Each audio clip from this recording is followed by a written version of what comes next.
Hey, welcome everybody to Pro Mindset Podcast. This is your host, Craig Domann. Today we have Kalen Cotto. Is that right, Kalen?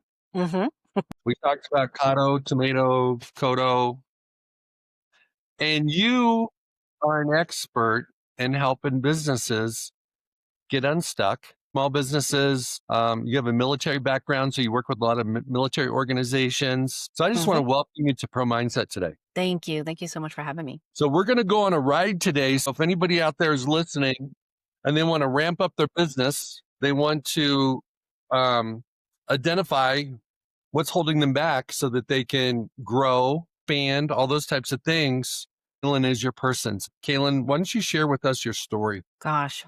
I mean, if I go back to the beginning, my parents were business owners. So they owned a janitorial services company. So I kind of grew up with my parents in a more, hands-on type of job. So I grew up with my mom and dad working weird hours. She was able to be home with us during the day. And then in the evening, they would go out and clean different office buildings. But I watched them grow it from home cleaning, switching over to office cleaning, and then growing that up in the Providence, Rhode Island area. And so I had seen them, with their struggles and trying to advertise the different things that they were doing. And I actually think that my journey was a little bit accidental. Like I thought I might always own a business of some sort, but I think it became more of like, I need to do this when my military career was pulling me away from my newborn. And then eventually I ended up going through a divorce, and that business kind of kept me going. I feel my journey is a little different. I think I talk about that in the book a lot, just like you can grow a business even when your life is a little bit chaotic in the background, but you just have to have that mindset that you're not going to quit, because eventually you'll figure it out and you'll do well. Okay, so what are the two or three fundamental principles that you organically learned to help you grow your business and that you utilize to help other people grow their businesses? I try to keep it to just three really simple things, just mindset being one of them. No matter what happens, everything is figure outable. Another thing that I always emphasize is really nailing down basics. So I think a lot of people, you hear always the term like figure out your avatar, figure out your offer, your unique value proposition, all these buzzwords that everybody learns. But actually, how do you do that? And how do you help people figure those things out? And I think sometimes we overcomplicate just really basic ideas when we're trying to grow, because we're looking at everybody else who's doing something similar, and we think we have to have the level that they're at already laid out and things like that. And I feel like people should just start with one thing, serving one group of people with one thing, and then after you kind of get all of that in place, just really figuring out how to navigate and like figuring out how to, I don't know, maybe psychology is not the best word, but navigating the business as you hit pitfalls. Things don't always go right. Sometimes you get hired to do a job that you thought was going to be fairly straightforward. You realize it's not. It's going to be a lot more complicated than you thought it would be. Did you price it correctly? Do you have to have a conversation? Or maybe you just blew a deadline. Those things that just happen in life, how to navigate that. So we broke the book up into those three chunks actually. So mindset first, and then the basics of a business that are kind of the boring basics, but they're mandatory in order to get something going, and then navigating all of that after. Okay, so let's start with mindset. What are the principles of mindset that are the most favorable for someone's future success? I would say resilience would be my top pick. We kind of approached it in a roadblock sort of way. Like, do you have these 6 roadblocks and how can you overcome them? But I think regardless of what the roadblock is mentally, it's almost like we make these almost like, I don't know, like when things get hard, we kind of try to figure out how we can go back to what's comfortable. I kind of contradict myself a lot, because I'll say, it's okay to go back into the workforce. Like if you're struggling and as an entrepreneur, you don't have to feel embarrassed to go back and be a waitress for a season, or go back and get a full-time job for a season. Don't forget that dream that you already started building and going back to that later, because that resilient mindset where maybe I have to shift for a minute, but completely quitting will ensure that you fail. And so I try to tell people it might get hard, it might get a little wonky, but you are in control of how you spend your time. And if you need to get back into a paycheck, that's okay. But just don't drop that thing that you started. You just might need to pivot a little bit. Or you just need some cash in the door until you can get back to it. So I think resilience and a never give up mindset is kind of the biggest thing. Okay, let's go through those 6 roadblocks. What are the most common roadblocks that people run into as entrepreneurs that everybody that's listening that's an entrepreneur has probably dealt with in some way, shape, or form? Self doubt is the number one, thinking that I've never sold, XYZ product or service before. And so who says that I can do it? Even though you may know from life experience, people have given you feedback that you're really good at helping with taxes or helping with financial planning or whatever your gift is. But you have self doubt over it, thinking that you may not be able to accomplish your dreams because you're limited by that thing in the back of your head says like you're just not qualified, that imposter syndrome. So I put self-doubt there. The second one is overthinking your support system, like thinking that nobody's going to help you. You have no help. There's no family, friends, other people to help you either fund it or grow it. And you can't do it by yourself. It's just going to be too much. Going to be too much work. You've read too many chat GPT prompts and you're starting to overwhelm yourself. The third limitation I have is it's a physical thing, but it's also mental, saying that you don't have enough money, you don't have enough, like the lack of support comes in human form, but the lack of money is a mindset as well, because you're trying to figure out, you're getting the cart before the horse. You haven't tried to sell anything yet. How do you know that you're not going to have money coming in if you haven't tried yet to go out and do that thing? And everyone always has some way that they can save a little bit and build out a strategy for it. The fourth one I say is time. People always say, I don't have enough time. I don't have enough time. There's a lot of people wasting a lot of time on all sorts of stuff. Social media, getting into arguments in the comments and things like that. You can probably block out some time in the evenings or on weekends. I was a single mom when I really went full time with my business, and I had a 3-year-old daughter. So, sometimes I had to move a meeting around, or sometimes I had to cancel meetings altogether because something was going on. My daughter's sick. I had to take her to the doctor. You have to, life happens, and she wasn't in school yet. So I had to work around that stuff. And then the time that I had to work on the clients versus the time I had to get more business was limited, but you block out and schedule things. If you know your routine, you can try and schedule around those things. The economy is a big mindset thing, like seeing all the negativity, like, oh, who's our president? Are they making the economy bad? Is that gonna affect me down the line? If I start this business right now, it's definitely gonna fail because look at the inflation going on and look at this and that and all the reasons why now is not the right time economically in general. And then a fear of failure is another one that I put as number 6. Just the self-doubt, I think everyone sort of has a little bit of it, but I've met people that are actually petrified. Like they have this business idea and they put a whole outline together, or they started doing a business plan and they just are freaking out. They're like, you know what? After talking to you, like I can see where I can do step 1, but like what happens when it gets like when I have too many clients, like and have to hire somebody, or like what happens if I don't know how to do something? And I think that can be paralyzing. And then if I could add a 7th one that people normally will mention when they get very stuck is they'll say, well, someone else is already doing this. So who am I to start a business doing the same thing? And I think that's a pretty common one as well. Other people are doing XYZ service. And so the world doesn't need another one. I'm just another person doing marketing or whatever it is. Okay, so those roadblocks seem to be, from my perspective, starting blocks. Hmm. Like before you can get out of, like when you run a sprint, you're in the starting block and you can sometimes freeze. These things seem like they're in the starting blocks because once you're going, self-doubt can still be there and fear of failure can be there, but some of these other things kind of go away because it's like your motion creates momentum and momentum makes you see things differently. And so let's talk about, how do you help people with self-doubt? I think we just try to break down, where does that come from? We try to find the root of it. Why do you think that you can't do this? What have people spoken things over you or said things to you that have killed your confidence level? And why do you think you believe that about yourself? What have you done in your life and career? Because a lot of these people that I'm working with are a little bit older, right? They might already had a corporate job and they want to start a business, or that. Sorry, I feel like I'm frozen. Am I okay? Good. Just keep going and don't worry about the picture.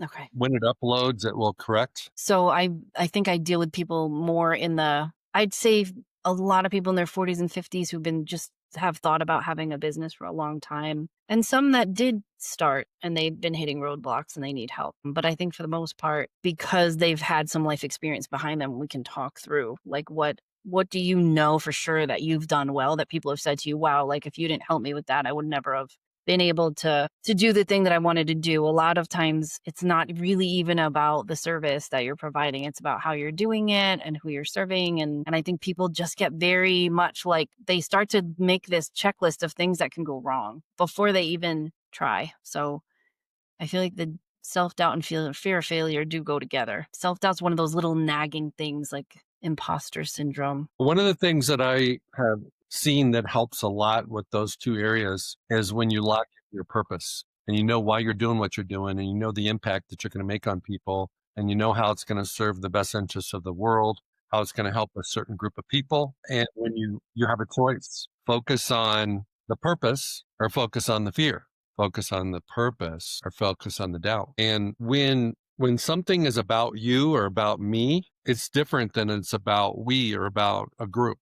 And so that naturally seems to dissipate a lot of doubt, unless there's something in their past where they were told they were not enough. Maybe a parent, maybe a sibling, maybe a teacher, maybe a coach, whoever it might have been. And they allowed that coach or that teacher, that person of authority to have the power. They gave up their power because they're going to literally believe some teacher that told you when you were 17, something, and now you're 37 and you still think that's true. It's not true. It never was true. Let's jump into the basics. How do you get people to narrow down the one thing for like to serve one group with one thing? That's Because hard. most of us brains are all over the place. Yeah. Like even in this interview, my brain is all over the place. So I'm trying to lock in on one person on one topic. So how do you help people when they have all these great ideas? Well, it's really more practical than anything else. We list them all out. What are you really good at? And there's a term that I never use, but I know a friend of mine loves this term. It's called ikigai, that whole concept of like, what are you really passionate about? What are you naturally good at? Those things, and you write them all down and you try to figure out through that process what you can monetize. And then what things, and then you think from a practical perspective, how much money are you looking to bring in? How much of a profit do you think you can make on things? If it's service, can be a little bit easier depending on the service. So if you're doing what I'm doing, like a marketing, in the beginning, it's you and your software expenses and basic things. There's not super ton of overhead. Like if you're a freelancer, a lot of freelancers tend to want to grow an agency or something like that. Like if you're in my industry. And so in the beginning, it's just you meeting with clients, selling them on yourself and your services. And so for overhead, I mean, really you're spending just your time. So figuring out what your time is worth and that kind of thing. So I think for me, because we work primarily with service-based businesses, it's what service can you provide to who? But then when you're writing your ads and when you're writing your email copy, talk to that person. Just like you and I are having a one-on-one right now, it's easier for people to feel like you're having a one-on-one with them when your copy does that.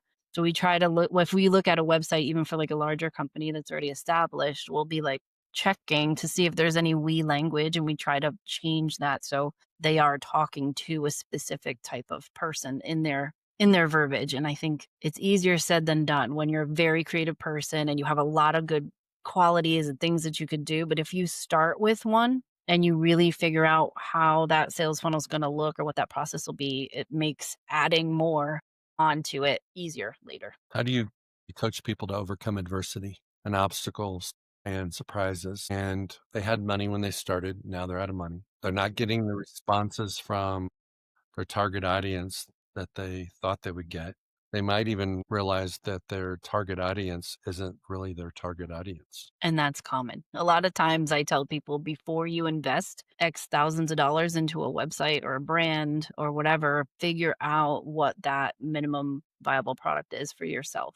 And there are ways we can do that. Your mindset, like you said, that what you mentioned is totally right. When you say that forward momentum, right? It can sometimes melt away these issues. But forward momentum is not building 15 different logos and trying to figure out which, because there's activity that we could do that actually results in nothing. And I think that's one thing that if we don't get a grip on our self-doubt, we can be busy and say, "Oh, I'm doing really well with my business. I just made this landing page and I just built this logo and I just, did all of these busy work things that really wasn't focused in on like what's important to bring money in." And that's really at the end of the day, even if you have the most incredible purpose, I want to make money so that I can feed kids in, low income households or do this amazing purpose filled work. At the end of the day, you have to have that money coming in to be able to do for other people. So in the beginning, selfish need to start a business was to be home with my daughter and have enough income to where I didn't have to go to a 9 to 5 job every day. And in that process, I learned a lot about myself. I learned a lot about what not to do. I learned how much I was wasting time on redoing my website again, changing color schemes and changing fonts, and it makes you feel productive, but it's not. So I know it's kind of a roundabout way of saying it, but I think when you hit a setback, it's just you've got to realize like it's almost like free tuition. You're failing, but you're not really failing. You're learning. And then you pick apart each step. Just break it little pieces. Do you think that your ad copy needs to be adjusted? Should we test 5, 6, 7, 8 different iterations of ads? Should we test different imagery or video that's going along with that? Should we figure out what you're like? Maybe you're getting all of these sales calls being booked on your calendar, but then when you get on the phone with someone, for some reason they don't buy. So what's happening on that piece of it? So that's the thing with marketing now. It gets so complicated. People get so overwhelmed because there's AI tools promising you that if you just sign up with that one tool, they're going to solve all your marketing problems. And you're going to be a millionaire in 2 weeks. And then you sign up for this thing and you realize it's actually not the case. So I think people just, number one, realize that if you're building something that is going to last a long time, it's going to take a little bit of time. Like getting rich quick is not the way to build a legacy for your family. For me, I wanted to have something that my daughter could own someday or work with me someday, or she could have it. She could not, I mean, if she doesn't want to do it, great. But I wasn't thinking get rich quick. I was thinking like, how can I work from home and build something over time that's going to feed my family, potentially grow bigger, but I didn't even have like major growth plans in my mind. I just thought anything that sets me back, I'm going to figure it out. And I'm not like that resilient mindset where you just say, this is what I know I want for my family, even if it's just me and my daughter is the family, just so that I can be with her. And I thought, that's all I accomplish is a income enough to cover bills and to be happy and to be able to travel and do little things I want to do. Like for me, that was enough.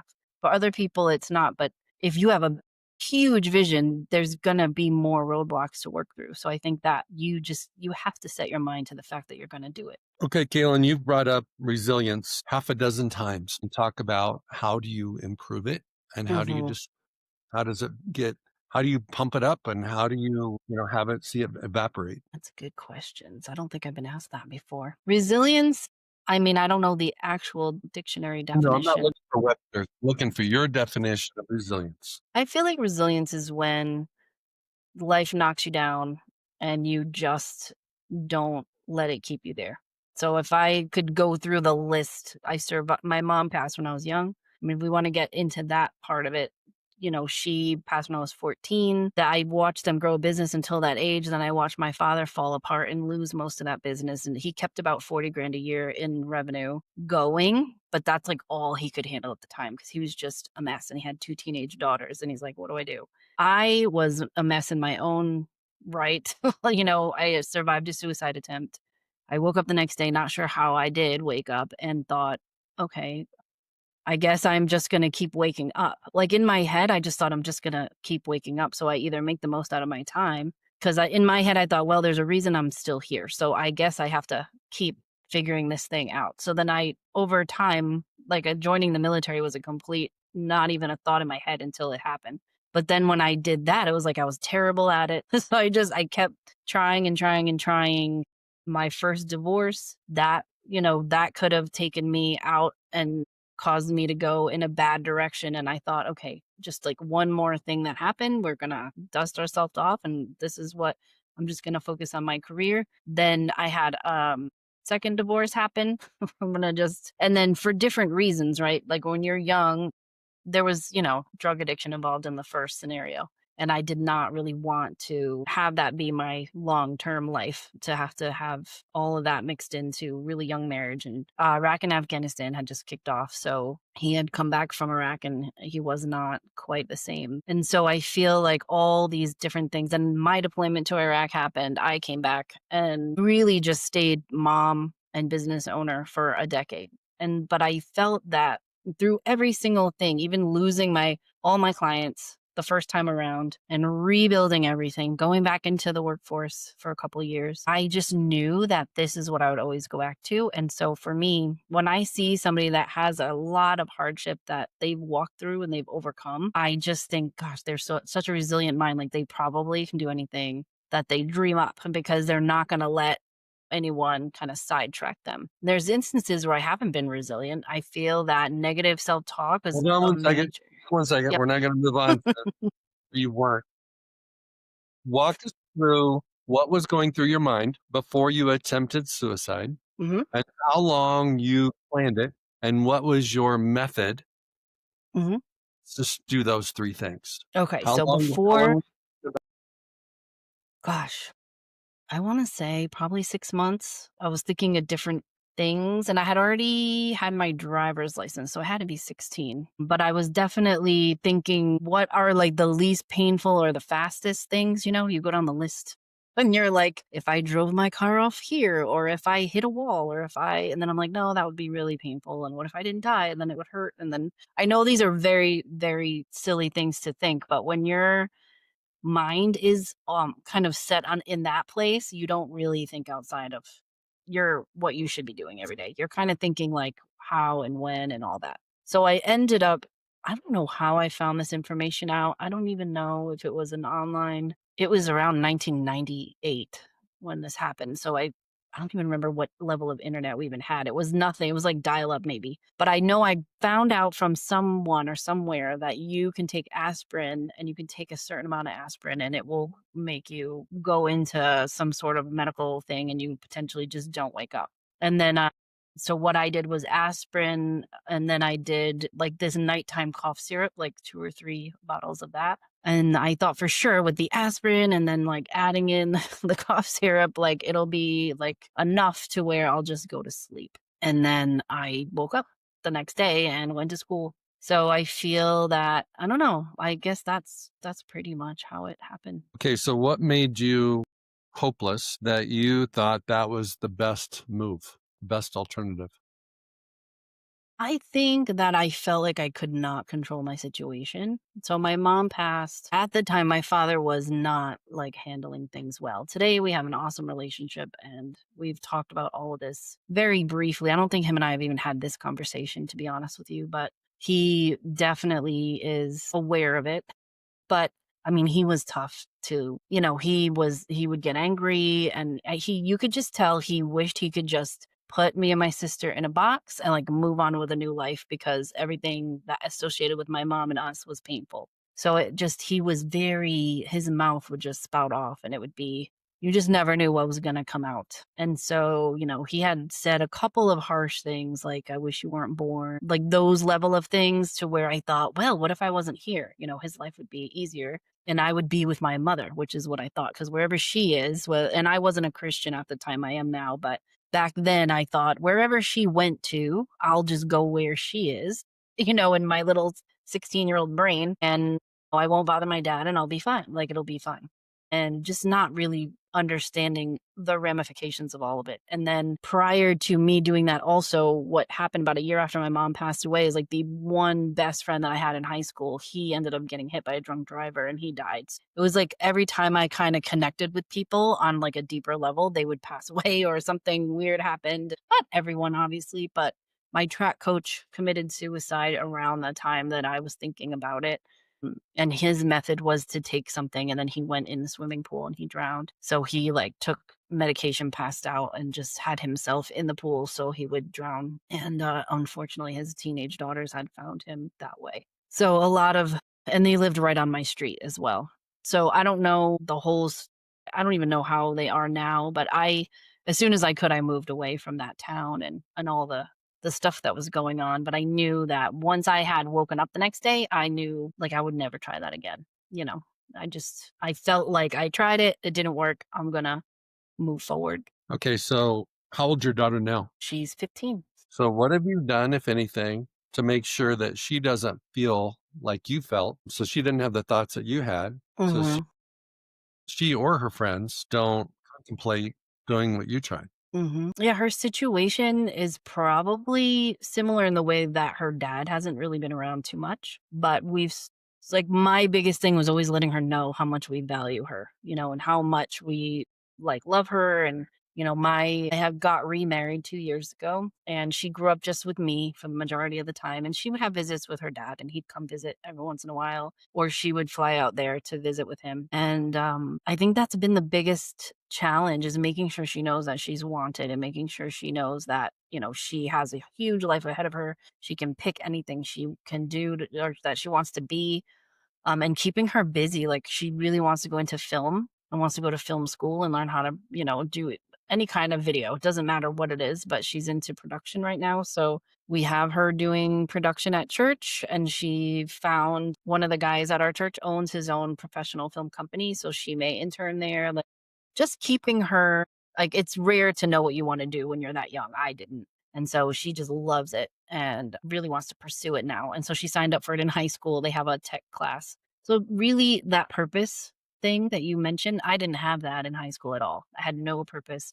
I just thought, we live, we do work, and then we die, and like, what's the point? And now I definitely feel the opposite way. But I think for her, she kind of knows that she wants to tell people stories using video, and she thinks it's the coolest thing. So I think that's the difference. She has real interests, and I've exposed her to quite a few different people just through marketing. She's met a lot of my clients. They know her, and she's been to our meetings when I didn't have a sitter. All my clients from California have met her because she's been to a meeting or two. And so I think she's been able to see kind of people building their own dreams from scratch. And I think she thinks that's pretty fun. So here's my challenge to you, Hmm. is to be 100% sure that your daughter knows how you really feel, so Hmm. that she never goes to where you went. And with the resilience thing, circling back to that, it's we need to figure out how to help people develop it, grow it, expand it. We all need it, because we all deal with obstacles and adversity. We all get kicked in the pants and, knocked down, so to speak.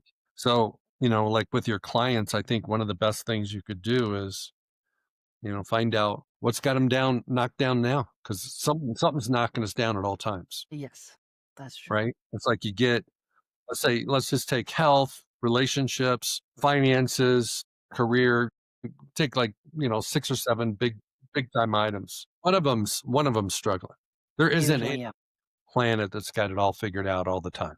So you might need resilience in your finances this year, but next year you might need it in your health. You might need it in your relationships, because during your financial crisis and your health crisis, you neglected your relationships. So now your relationships are on the ropes.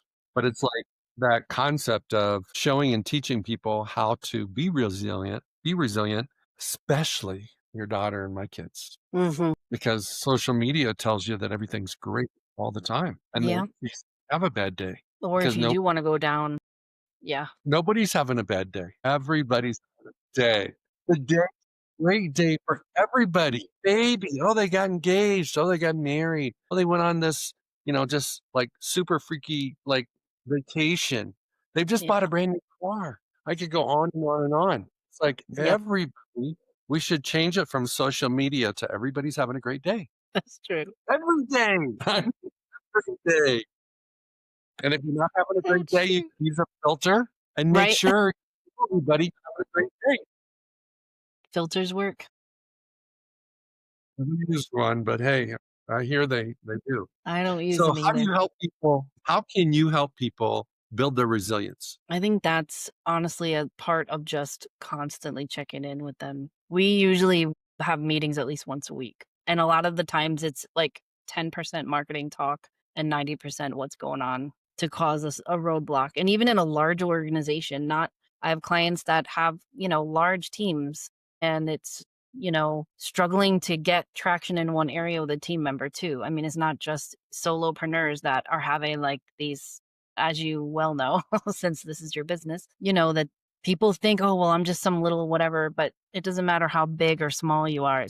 We're human beings, so we're struggling with similar issues. And I feel like just I so many pep talks, just talking through like, well, where do you think the conversation went sideways, and how do you think we could talk through that differently, or what do you think is it salvageable? And getting them off that negative mindset, of I messed up, I shouldn't have done this, I shouldn't have done that. I'm like, no, I'm like, it's a learning process. Like, just wipe that out of your head. You have another day to figure it out. And so I feel like sometimes resilience is built through just getting punched in the face by life. And then you figure out, why did that happen? And what do I do to respond to that? And if, as long as you don't give up, I mean, I just feel like giving up is like, that's how I felt when I decided to do what I did. Like, I just had zero left in me to give to anyone, myself or anybody else. And I didn't care. To be honest, when you get to that level, you just don't care. It's actually a very self centered mindset, because you are very selfishly deciding something that, yes, it's your life to do with what you wish. That's how I thought back then. But the ripple effect of not just when you fail, but when you succeed, like, you have the ability to put out really positive things in the world. And at that time, I just didn't see that. And I think when people just underestimate themselves, that resilience, it comes from failing and fixing it and standing back up again and keeping going. I don't know there's a way around it. There's no shortcut, I don't think. I haven't found one to becoming resilient. It's just slugging through things and not letting them keep you down. Well, my definition of resilience, just based on the last 10 minutes, because my brain was going to, what is my definition? And I've been really creating it as we've had this discussion. But it's really the idea that there's hope and there's optimism. There's hope for a better way, a better day. It's like it's just that vibe of I can see a way to where I want to go. I see a pathway to where I want to go. It just wasn't the way I took. And the avenue that I chose, I ran into a dead end, got my head beaten in or whatever it is. I lost money. It didn't land with my potential quote unquote ideal clients. But now, because of that, you have more acuity, you have better vision, you can see it more clearly, maybe what you should have did or could have did that you didn't do. But it has to be grounded in hope. It has to be grounded in, like, because what do people do that are hopeless? They quit. What did you say you have to do? Never give up, never quit. So those things are all married. They're all connected. And it's that concept of, like, even for your 15-year-old daughter, let's say she does an internship in film production and it's not what she thought. How does she respond to that? Does she quit and say, "Oh, I'm going to go be a doctor or something else"? No. You really, if that's what you're passionate about, maybe there's a different way. Maybe there's a different company, that specializes in a different part of that industry, because that industry is so broad, It you know? is. Yep. So your thoughts on that? No, I agree. And I do think that I think it's different for everybody, because we all make different decisions. We all have different set of circumstances. But some of the most amazing people I've met, who have just, you would view them from the outside looking at it, just so successful and having it all together and seeming like, wow, everything comes so easy to them. If you really hear their backstory, it's not really ever. It was never a straight line. They have a lot of depth, and you've probably met hundreds of people like that over your years working with different level of successful people. They don't you can't assume, but something in them caused them to continue to move forward and do the things that they set out to do. Well, some download that I just got was the concept of focusing on the process more than the results. And when Mhm. you're resilient, you're doubling down on your process, True. right?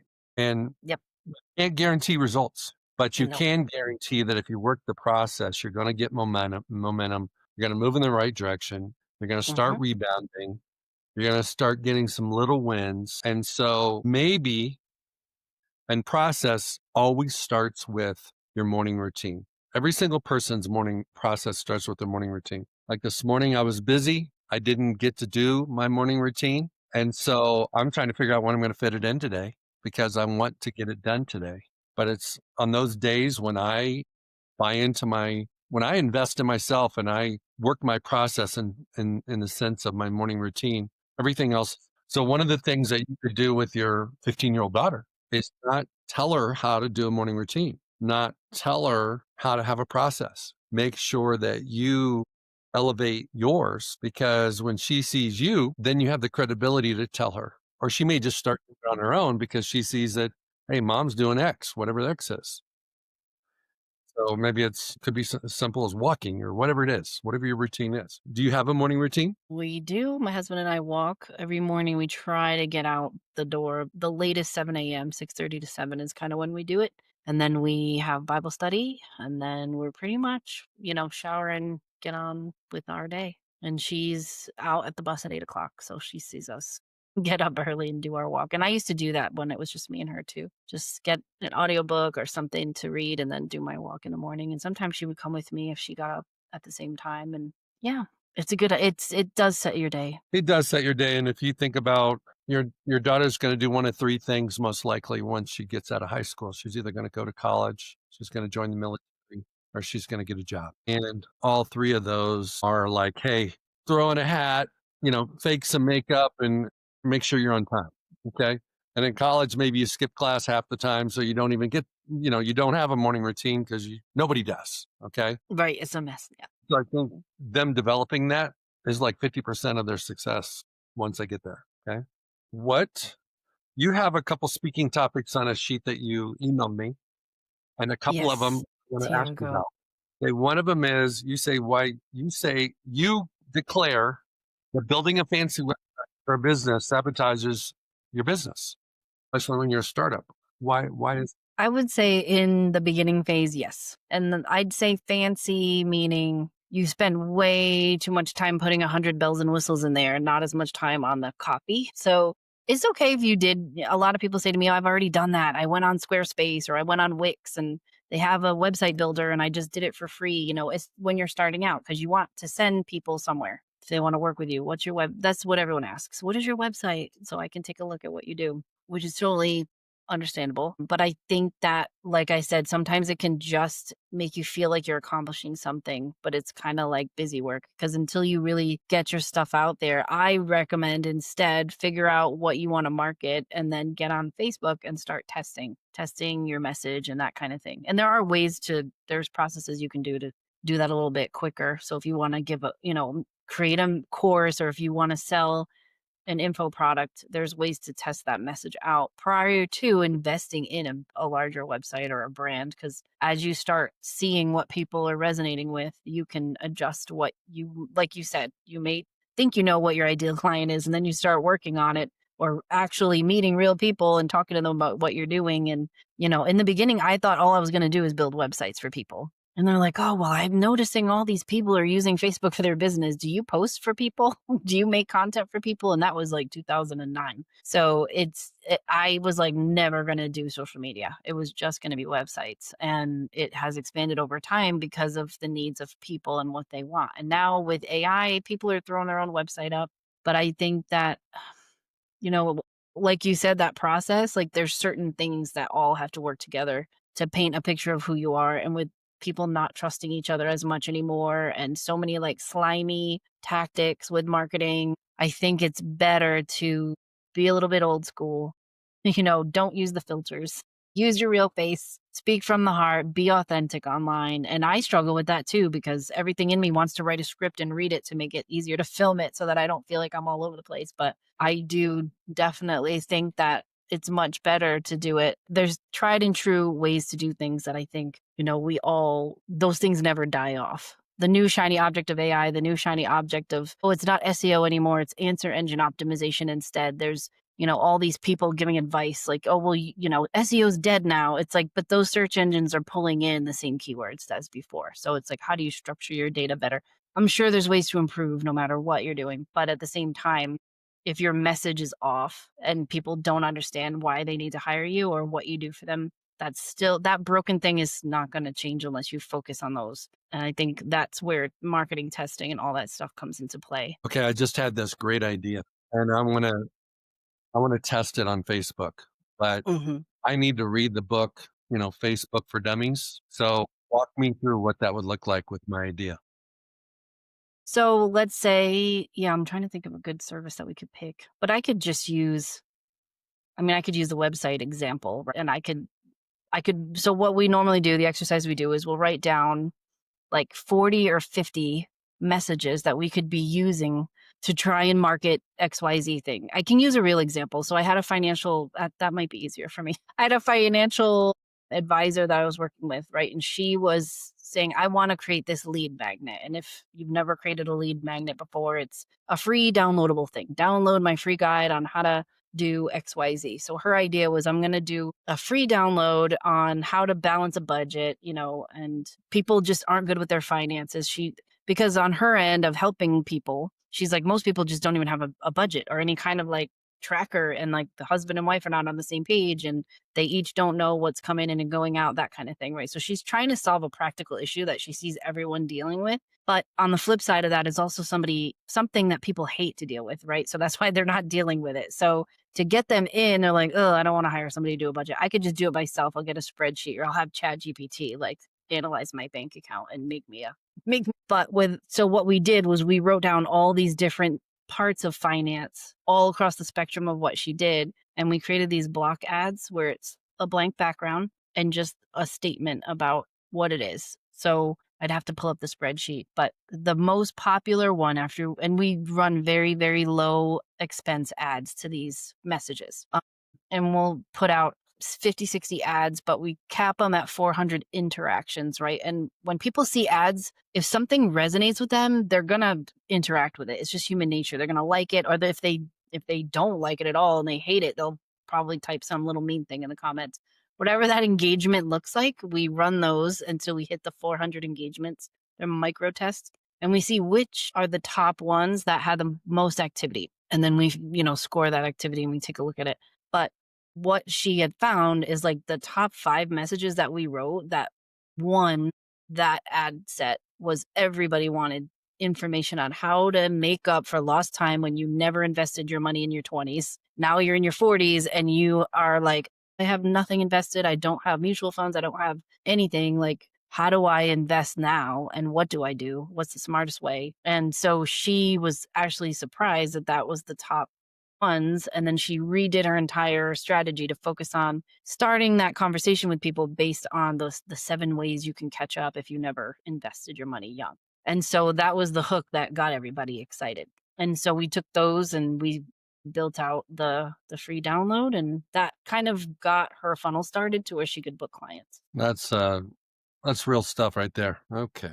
All right, Kalen. If I talk to one of your clients, one of your favorite clients, what would their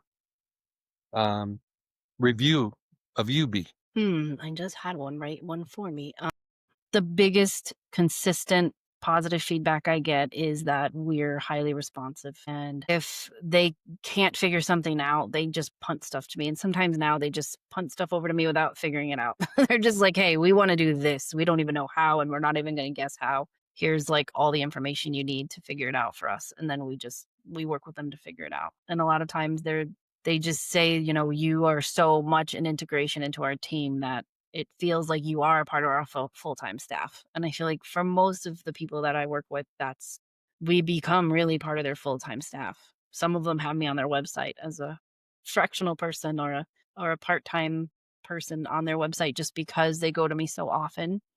And then we have like a back-end team because I restructured everything. So we don't have a huge team in the US. It's me and a project manager. And then we have a group of people that are tasked out to get graphic design work done, web development done, that kind of thing. And so If someone out there is listening and they're intrigued, where can they find you? the easiest way is kmc.digital.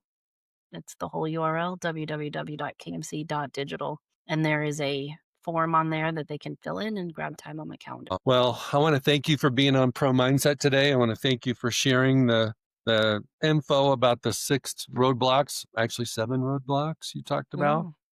We had a nice little conversation about resiliency. And I want to thank you for being vulnerable and talking about the, suicide attempt. I mean, that's not something everybody talks about, but I think it's real. And I think people can learn from that. And I want to thank you for joining me today. Thank you. Thanks for having me.